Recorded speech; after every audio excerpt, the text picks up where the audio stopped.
Hi everyone, welcome to your first video assignment. This is assignment 5A and it's called Starting the Modeling Process, and we will be discussing the drawing tools in Revit. The intent behind these video assignments is that you will be given some good instruction visually and verbally in the form of video to learn how to use some of the drawing tools in Revit. So I think instead of explaining them on paper or on another online format, I think that the best way for you to learn these things is really just to see them on the screen. So my intent with this video is for you to follow along with me for this assignment, and I plan on taking about 15 to 20 minutes to complete this assignment. Okay, so essentially if you put this video on, you open up Revit and you follow along and you do the same things in Revit that I'm doing on the screen, you will have the assignment completed. Okay, so follow along, submit the file when you're finished, and your assignment will be finished. Okay. So the things that we're going to focus on for this assignment will be the drawing tools in Revit. And as I work through the drawing tools in Revit, I'm also going to be pointing out some different drawing aids that we don't have a specific video for. So things like temporary dimensions when I see them, object snaps, reference planes, and being able to edit geometry using those things. Okay, so focus is drawing tools, but I will point out other drawing aids as I see them on the screen. Okay. So the first thing that we're going to do is we're going to open up a blank file. So with Revit 2020 open, I'm going to come over here in the models area and I'm going to click on new. And I think we're going to choose the architectural template for this one, and we're going to hit OK. This opens up the blank architectural template. Okay, and of course I want to show you how to use the drawing tools, so that's what we're going to do. Now I'm going to have to show you how to initiate a command that you don't know how to use yet, and that is the wall command. And don't worry about using the wall command. Don't worry about knowing how walls function or how they're defined in Revit right now. The thing that we're focusing on is using the drawing tools with the wall command, not necessarily how the wall command works yet. Okay, so for those of you that have used AutoCAD, this is going to be kind of a review for you, because most of the tools in Revit, the drawing tools in Revit, function just like the AutoCAD drawing tools. Okay, so the first thing that we're going to do here is we're going to come up and we're going to make sure that the architecture tab is selected, and if it's not, you're going to click on it one time. I'm going to click on the wall command, just right here on the picture of the wall, click. And that is really the extent of what you need to know about the wall command, is just how to start it, okay?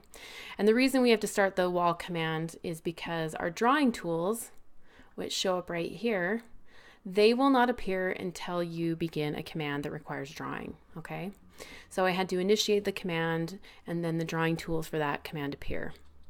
So we have the line tool, rectangle, we have a couple polygon tools, circle, we have arc, we have our fillet command, and we have our ellipse, okay? And we have our pick tool. And I'm going to go through most of these, but not all of them. I'm not going to go through all of the arc commands, and I'm not going to go through this tangent and arc. I will go over fillet, I will go over the ellipse command, and I will go over the pick. Okay, but I'm not going to go through all of them. So the first command we're going to talk about is going to be the line command. And I'm going to show you how to draw items, and in this specific instance, a wall, using the line command. Okay, with the line command, we start with a beginning point, we specify a distance, or we click and that will specify an endpoint. Okay, it's a linear type drawing command. So if you want to follow along with me, what I'd like you to do is create everything that I create on the screen. And when we're done, we're going to save this file and you will submit it for your assignment. Okay. So I'm going to click on the line command, click. It highlights blue, which means it's selected. I'm going to come down here to my Revit drawing space. I'm going to click. I'm going to move in the direction I want to go. Okay.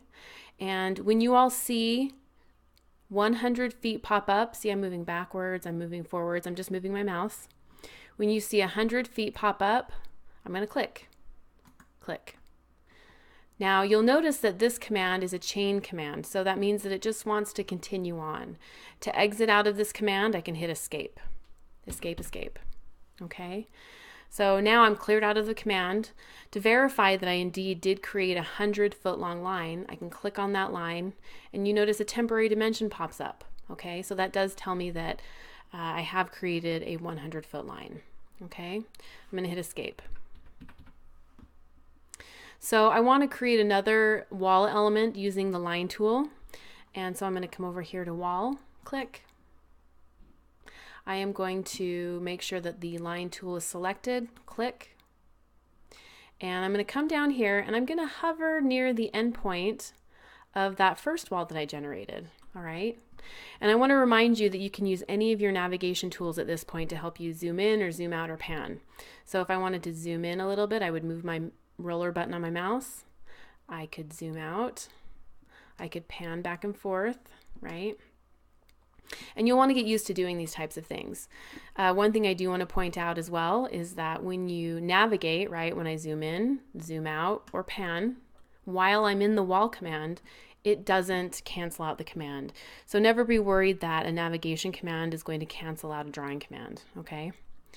So with my line command initiated and drawing a wall element, let's move our mouse. Do you notice how I see that blue dashed line there and the word extension pop up near my cursor?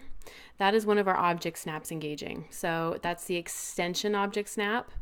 And that essentially is a built-in feature of Revit that allows me to, without touching or doing anything else to that first point of that line, it allows me to line up with it. Okay, so that's an object snap engaging. Now the little pink X, that's its marker, okay? The blue dashed line is showing what it's lining up with. And of course we see a temporary dimension happening there. So I'm going to zoom in a little bit. When my temporary dimension says 10 feet, I'm going to click. I'm going to move in the direction I want to go. And instead of clicking to create my second point here on my line command, I'm going to type in a dimension. So I'm going to type in 50, okay? If I just type 50 and I hit enter, then I create a 50-foot length of wall, okay? I want to remind you that the foot is the default unit in Revit. So if I just type 50 and I hit enter, Revit is going to assume that I want to create something that is 50 feet long, okay? Now I'm going to move my cursor again in the direction I want to go, which is down. And when that temporary dimension hits 20 feet, okay, I am going to click. I'm going to move in the direction I want to go. And now I want to create another dimension and I want to have an inch increment with it. So let's do 25 feet, 6 inches. All right. So instead of clicking, which I could move my cursor till it says 25 foot, 6 inches. Instead of doing that, I want to type it in. So I'm going to type 25. And now, because I want to create an inch increment, I'm going to create a space. And I'm just going to create a space by using the space bar. Now, again, those of you that have used AutoCAD, the space bar it's an entry tool, right, in AutoCAD. So if I hit the space bar in AutoCAD, it completes or executes a command. It's the enter key, essentially. So you'll have to get used to the fact that in Revit, when I hit the space bar, it's actually a space, okay? I had to get used to that when I started using Revit. So I want to now create a 6-inch increment. So 25, it's assuming a foot, space, I'm going to type in 6, and I'm going to hit enter. Okay, so what just happened there was Revit assumed 25 foot space. It's going to assume 6, which is the next number that I input, as an inch mark. Okay, so 25 foot, 6 inches, and I'm going to hit escape. Okay. I can click on that line and select it, and I can view the temporary dimension. I can click on this line and I can view, well, it's showing me the temporary dimension here, but I can click on this line and it shows me the temporary dimension here and here, okay? It's also showing me how far away those two lines up there are, okay? So temporary dimensions pop up all over the place, right? If I want to make this a permanent dimension, I can click on this little icon here. I'm not going to, but I could do that if I wanted to. All right. Now, if I wanted to alter the length of this line, when the temporary dimension pops up, I could click on it and I could type in 50, enter. Okay, so now this length of line is 50 feet long, all right? And it achieved that by moving this piece of line over. Okay, the reason it moved this line over as opposed to moving this line the other direction is because this line right here was selected when I changed that dimension. So if I click on this dimension again and I type 25'6", right, which is 25 space 6, enter, it moves back in. Great. Escape, escape. I'm going to zoom extents by double clicking the middle roller button on my mouse. Click, click. Okay, and I'm going to draw one more line segment and then we're going to move on. Okay, so I'm on my architecture tab up here. I'm going to click on wall, make sure my line command is initiated, and I want to line up down here. Let's put this next line 10'6" away from that bottom line. Click, move in the direction I want to go. And now what I'd like to do, you see I'm zooming in, I'd like to create a line that is 90 feet, 6 1/2 inch. So 90 feet, 6 1/2 inch. Hopefully I don't forget that before I input it, right? So now I'm going to type in 90 space 6, enter, 1/2. Okay, so 90 feet, 6 inches, and then 1/2 inch. That would be the syntax of what we're going to input for our dimension. So 90 space, 6 space, 1/2 space. Okay, I could have substituted the 1/2 for 0.5, which is, you know, 1/2 inch if I wanted to. And you'll see me doing that a lot when I draft to save time. I do that because I don't like to take my right hand away from my mouse that far. I like to be able to use the keypad very quickly without having to use a slash, right? So 1/2 is, in my mind, a lot slower than 0.5. And so you'll see me doing things like this all the time. Okay, so means the same thing. The input is just a little bit different. Okay, so now that my mouse has moved in the direction I want it to go, and I've typed in 90 feet, 6 1/2 inches, enter, there is my line. Okay, so we have 3 ways of inputting a line. We can click once, click a second time. I can click once, move in the direction I want to go, and input a dimension, right?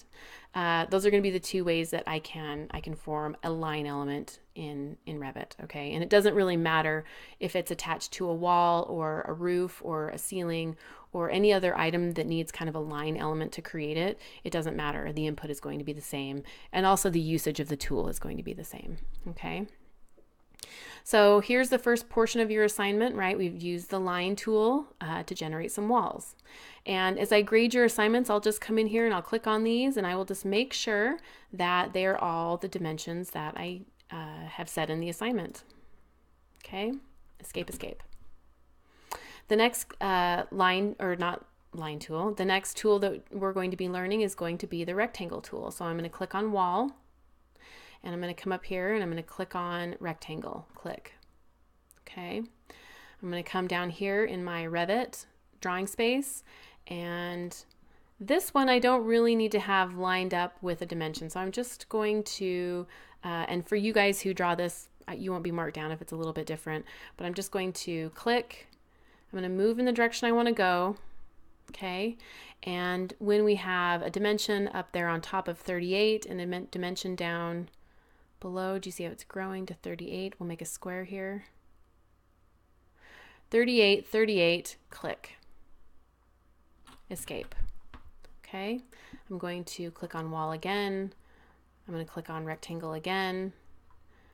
Okay, they're going to line up. I'm going to click, and we'll do 14 by 14, click. Okay. All right, so I've just drawn 2 rectangles. I've hit or 2 squares, and I've hit escape. Now, here's kind of my first illustration of the idea of Revit, and I'm going to explain what I just said. Okay, the term Revit, which is what our software is called, came from actually the software used to be called Revisit. Okay, and so in Revit, and this is very different than in AutoCAD, and I sort of had to get used to it as I started using Revit a little bit more. The idea in Revit is to create objects and then to revise them. all right, to revise them to the dimension you want, to revise their definition so that you can use them, okay? And I'll point the idea of revising things out when I come across them. And the rectangle tool is a perfect example of that, okay? So you'll see me a lot of times drawing things very closely to what I want them to be, and then to get them exactly what I want them to be, I'm going to revise them. So in Revit, you know, you have to sort of get used to the idea that you draw something, and then to get it perfect, you revise it, okay? Again, it really took a lot of getting used to, because in AutoCAD, I like to draw things perfectly the first time. I don't like to draw them and revise them, okay? So the reason I wanted to explain that was because these rectangles or these squares are not exactly the size I want them to be, right? Maybe I wanted this to be a different dimension that I couldn't quite achieve, okay? My methodology here is to draw something very close and then to revise it. So here, I drew the square approximately how big I wanted it, and now I'm going to revise it. So I'm going to move this wall out 6 feet, so this dimension becomes 20. So I'm going to click on the wall that I want to move. I'm going to click on the temporary dimension. I'm going to type 20, enter, and it moves out. I want this to move, and I want it to be 20, so I click on it, 20, enter, and it moves, okay? So the rectangle / square tool, very easy to use, okay? It's very easy to use when we're sort of freehanding it. I'll say freehanding, which means clicking. And then to create a dimensional rectangle, meaning I have to revise it after I've drawn it, we're going to click on objects and move them a little. So not quite as easy as the freestyle way, but not too bad. So rectangle, click, click, click. There's my rectangle again, right? Make sure you draw everything that I draw on the screen for your assignment, okay? Escape, escape. If I want it to be a different dimension, I'm going to come in here and I'm going to change it, right? That's a terrible dimension. So I'll come in here and type 15, enter. I'll click on this, and instead of 20, we'll make it 15, enter, escape. Okay, so we've moved through 2 of our drawing tools. I'll move a little bit more quickly through the rest of them. I initiate the wall command, and we're going to create 1 polygon, and that's because we have 2 polygon commands, and they both form differently, but they are still drawn the same way. So we have an inscribed polygon and we have a circumscribed polygon, okay? Now the circumscribed polygon is a polygon that is based upon a circle, and the polygon is drawn on the outside of that circle, as you can see. And the inscribed polygon is a polygon that is based on a circle, but the polygon is drawn inside of the circle instead of outside of it, okay? They are both formed the same way. So I'm going to click on polygon here, click, and the way that we're going to form this is we're going to pick a center point and we're going to define a radius, okay? I'm going to zoom in here to the end of this first top line, okay? And I'm going to click on the end of this. And the way that I'm going to do that is as I hover near the end, you see an endpoint snap pops up.